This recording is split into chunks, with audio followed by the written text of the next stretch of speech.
Hello po muli. Pagpapatuloy po natin ang ating pag-aaral sa pulse diagnosis. Our topic is tight pulse, tan pulse, Chiang Mai. Tight pulse. This is also a hard pulse like the wiry pulse, but here the pulse is wider and less springy. It feels like a rope that has been twisted and tightened, such as a tight rope. The tight pulse is seen where there is cold. So tandaan po natin, pag tight pulse, ito po ay pulso na mayroong lamig ang katawan. The cold can be both in the exterior and in the interior. So pwedeng nasa labas, papasok yung lamig, or nasa loob na ng katawan nyo. Ang pulso po ay tight pulse. The depth of the pulse will be decisive.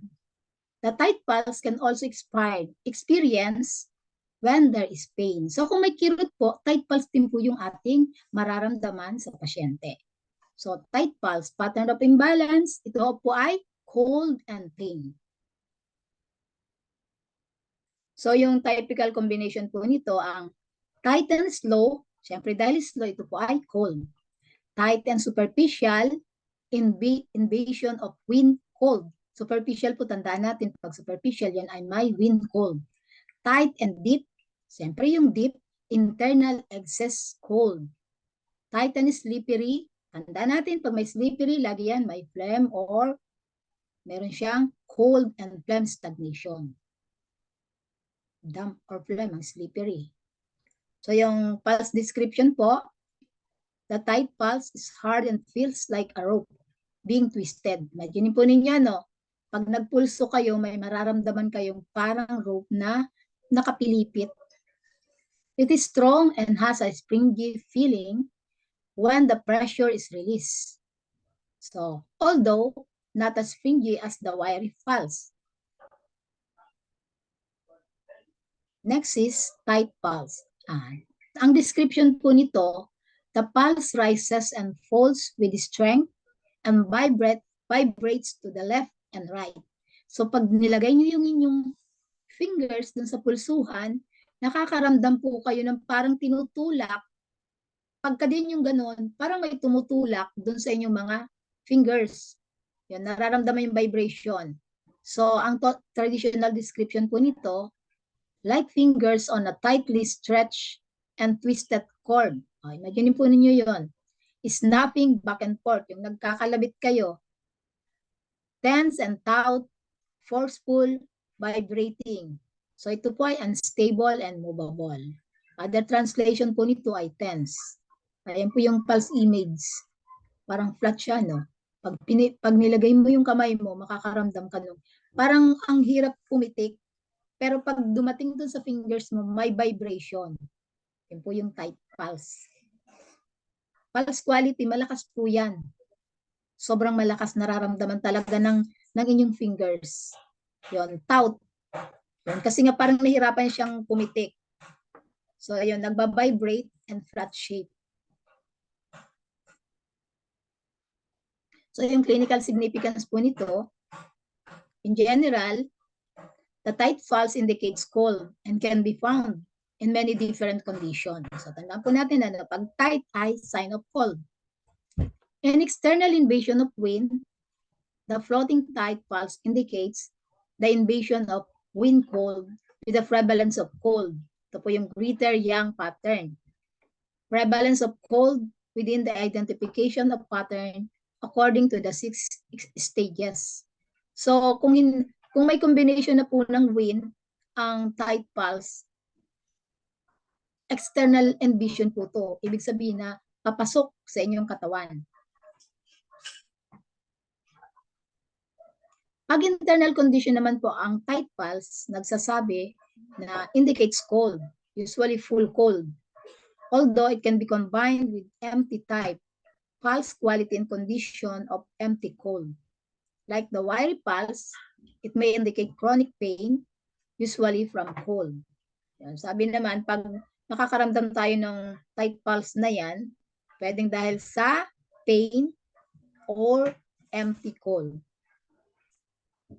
The tight pulse is also frequently seen in asthma when this condition is associated with cold in the lungs. Yung mga inaasma po na alam natin na maputi ang plema, pag tinignan natin yung dila, puro puti yung tongue coating. So pag pinulsuhan ninyo ay tight and slow. Yun po. The tight pulse is also frequently seen in digestive disorder characterized by the presence of cold and or retention of food in the stomach and spleen with nausea, vomiting, and diarrhea. So yun, nagbabamit po rin yung mga may retention of food na dahil sa lamig. So tight pulse po ang mararamdaman. The tight pulse is frequently combined with a slippery pulse in the presence of cold phlegm. So pwede na po nag-combine na. So pag may slippery kayong naramdaman, may phlegm na po yun. The tight pulse may also indicate cold in the blood. Yung common conditions presenting with a tight pulse include chronic pain, yung pabalik-balik na pong kirot. Kung mayroon po tayong digestive disorder, invasion of cold, menstrual pain, diarrhea from cold, asthma, and arteriosclerosis. Madali naman nating ma-identify kung may cold kasi makikita natin yung mga white po then is low. Halimbawa yung pulse is low, then yung color ng tongue coating is white. Minsan mabagal din yung paggalaw ng tao kasi yun yung mga sign ng cold. The tight pulse summary of clinical manifestation. So pag may tight pulse po, ito ay dahil sa internal cold, invasion of external wind cold, meron siyang chronic pain, or mayroon siyang cold in the blood. Yan, paano nyo malalaman na cold in the blood? Minsan po, yung may cold in the blood, nagrarashes po yan, pero hindi red. Wala pong kulay. Basta't na parang nagrashes yung parang namagay yung kanyang skin na nag-umbok. So, yun po yung sign of cold. Kasi kung nag-red na, heat na po yun. So, tight pulse po ang makikita natin sa may mga ganun pong signs. So, ang indication po nito sa pathogenesis, pag cold pattern po, cold causes contraction, cold in the body makes the vessel contract, and the pulse become tight. Dahil alam natin na ang cold ay nagko-contract po siya. Nagbibigay ng contraction. Dahil malamig, di ba yung yellow, yung tubig, pag naging yellow na, nag-contract na, tumigas na. Yun. Pag may food stagnation po, yung cold accumulates in the middle burner. Simply yung spleen stomach natin ang inapektuhan, causing food stagnation which obstruct the movement of qi. So, hindi po nagagampanan ng middle burner or spleen stomach na i-digest yung ating mga food. Pag mayroong maraming lamig, kaya sumasakit ang ating tiyan, kahit magkakaroon ka ng tight pulse. Pag may pain naman, pain syndrome is mostly due to obstruction. Obstruction causes the vessel to spasm and feel tight.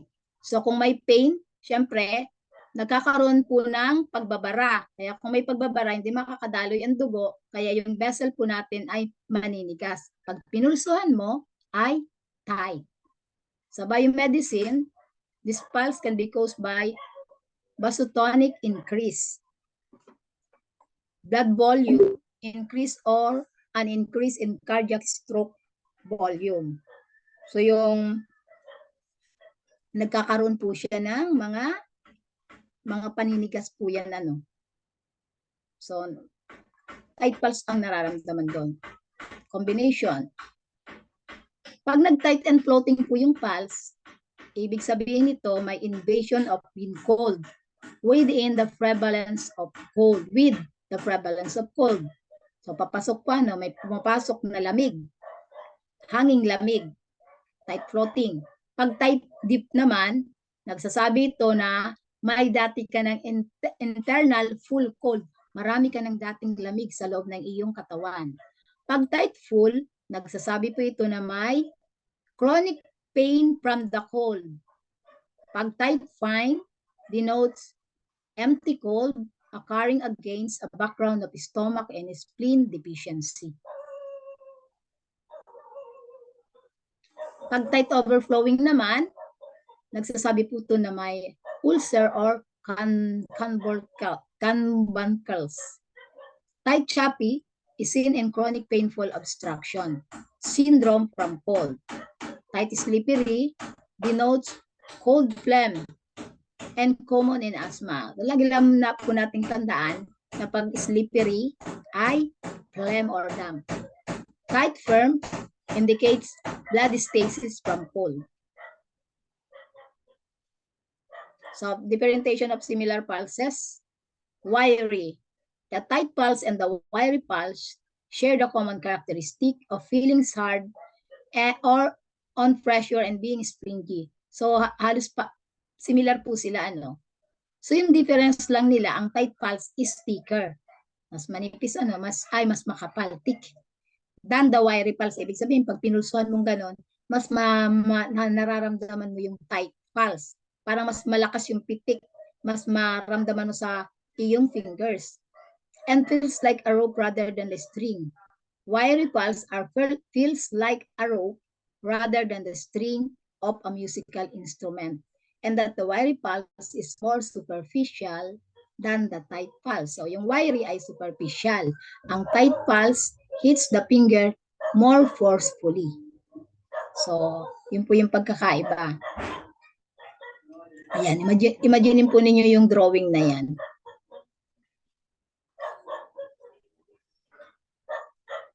Ito. Balikan po natin uli ang wiry pulse. The pulse feels stout, long and forceful, whether under pressure of the fingers or not. It maintains the straight line beneath the fingers. So, traditional description, like a string stretched on a musical instrument. Key points, long, taut, stable. So, hindi po nagbabibrate pag wiry. Other translation, string taut, taut string light. Yan, yung pulse image po niya, no? So, pag wiry, walang vibration. Pag taut, merong vibration. Yung pagkakaiba po nila. Yung vibration nga, yung pag pinus ninyo yung inyong fingers, parang merong kayong nararamdaman pang maliliit na pitik, yun po yung vibration. Yan. Tapos mas malawak din po yung pulse image, ayun po nakita natin, wiry. Pulse qualities, malakas din po siya, forceful, tinutulak ang inyong fingers. Pag inikot ninyo yung inyong fingers, mula dun sa, di ba, ilalagay ninyo, papatong ninyo, then i-move ninyo, paikot, nararamdaman niyo sa mga gilid ng inyong fingers. Yun po yun, long. Then, yung shape niya, parang parang flat. Kasi wala nga itong vibration, hindi siya nagbabibrate. Pag pitik, yun, parang ganun po yung mararamdaman nyo.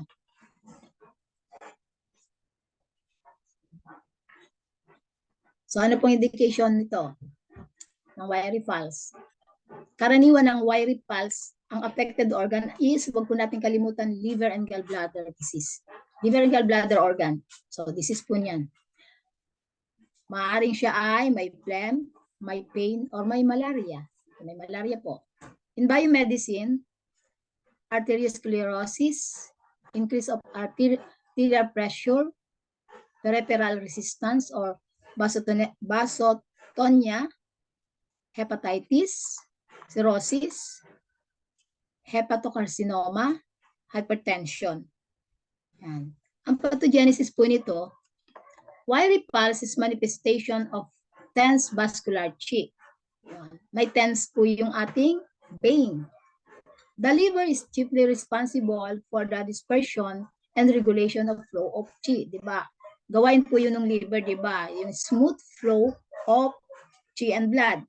So when the liver fails to disperse and govern the flow of chi, it accumulates and strongly pushes the blood, which increase the basotonia and give rise to the wiry pulse. So, wiry pulse belong to the condition of yin hidden within yang. The pulse is caused by chi and blood stagnation. So, phlegm, pain, and malaria result in the imbalance between yin and yang. Siyempre, pag talagang hindi balance yung yin and yang, may disease. And this increase the tension of vascular chi. Since all these pathologies are young in nature, they tend to increase the basothenia and give rise to the wiry pulse. So, remarks, wiry is a normal pulse during the springtime. Yung may mga bansa pong may springtime, karaniwan po ang mga pulso ng tao doon ay nagwa-wiry. So, normal daw po sa kanila yon. Okay, yun po yung indication ng wiry pulse. Ang hit lang na po doon, natin laging tandaan, pag wiry karaniwan na sa liver and gallbladder. So, yan po yung picture. Firm.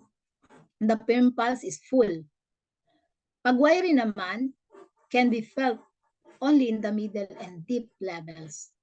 Yung tight pulse can be felt at all levels. So, ang pagkakaiba nila, ang tight, sa lahat ng levels, mararamdaman mo. Superficial, middle, and deep.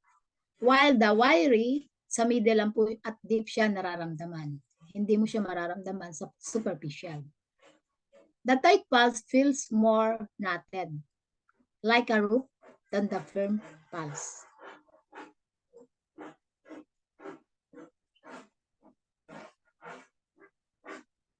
Next is, balikan natin confined pulse, Laumai. So, ang description po nito, the pulse is deep, taut, long, wide, and forceful. So, diyan pa lang sa description, alam natin na excess condition, may forcefully, malakas. Deeply located, it cannot be felt by light or moderate pressure. So, key points, deep, forceful, wide, taut, long, and stable. Other translation po nito ay firm. Ayan po yung ating drawing para ating ma-imagine. Ayan, pulse image, confined pulse. So, yung qualities niya, yung strength niya, forceful, malakas. Ibig sabihin, pag nilagay natin yung ating fingers, itinutulak halos yung fingers natin nararamdaman. Pero ito ay nasa malalim lang, nasa deep level. Kailangan yung idiin para maramdaman nyo ang confined pulse. So, pag inikot niyo, idinin niyo, iikot niyo yung fingers, nararamdaman sa mga gilid ng inyong fingers. Yun, sa distal, middle, proximal. So, yun po yung tinatawag na yung lawak niya ay wide, tsaka long. Yan po yung description ng confined pulse.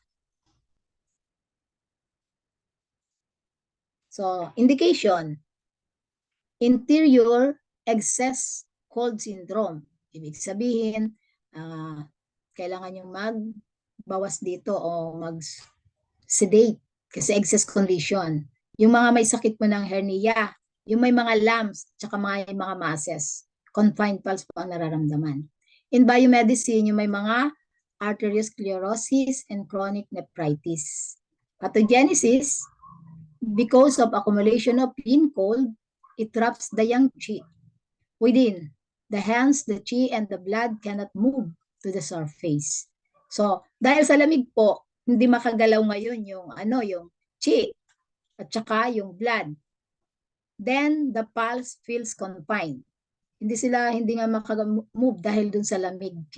Kinukulong niya, parang 'di ba yung lamig i-contract niya. In biomedicine, the elasticity of blood vessel is reduced, but the blood volume remains full and the blood pressure high. So, the firm pulse occurs. Yon. Nababawasan po ng elasticity yung blood vessel dahil dun sa lamig. Marami yung dugo nandun sa vessel. Kaya yun po ang mararamdaman ay confined pulse.